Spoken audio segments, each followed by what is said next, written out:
अस्सलाम वालेकुम दोस्तों। पाकिस्तान और जिम्बाब्वे के दरमियान दूसरे टी20 मैच के लिए पाकिस्तान क्रिकेट टीम में दो बड़ी तब्दीलियां कर दी गई हैं पाकिस्तान क्रिकेट टीम के कप्तान बाबर आजम ने। तो आज के इस वीडियो में आप लोगों को पाकिस्तान क्रिकेट टीम की प्लेइंग 11 में दो बड़ी तब्दीलियां की जाने वाली वो आप लोगों को बताएंगे कौन से खिलाड़ियों की पाकिस्तान क्रिकेट टीम में वापसी होने जा रही है। तो दोस्तों अगर आप लोग चैनल पर पहली मरतबा तो बराए बेबानी बिल्कुल फ्री में चैनल को सब्सक्राइब करके साथ लगी बेल आइकन जरूर इनेबल कर देनी है। तो चलिए दोस्तों आपको बताते चले कि पाकिस्तान और जिम्बाब्वे के दरमियान दूसरा टी20 मैच 23 अप्रैल को खेला जाएगा। तो दोस्तों तब्दीली की बात करें तो पहले नंबर पर नाम आता फ़खर जमान का।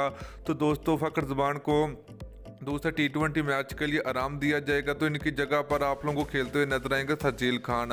तो दोस्तों शर्जील खान एक बार फिर पाकिस्तान क्रिकेट टीम का हिस्सा होंगे। तो दोस्तों दूसरी तब्दीली की अगर बात करें तो हैदर अली बाहर होंगे पाकिस्तान क्रिकेट टीम की जन्म से दूसरे टी20 मैच के लिए। वो दूसरे टी20 मैच में आसफ अली की पाकिस्तान क्रिकेट टीम में वापसी हो सकती है। तो दोस्तों हैदर अली को आराम दिया जाएगा दूसरे टी20 मैच के लिए, तो आसफ अली खेलेंगे। तो दोस्तों ये थी पाकिस्तान क्रिकेट टीम की जिम्बाब्वे के खिलाफ दूसरे टी20 मैच के लिए दो बड़ी तब्दीलियां। तो वीडियो अच्छी लगी तो वीडियो को लाइक और वीडियो को शेयर जरूर कर दीजिए।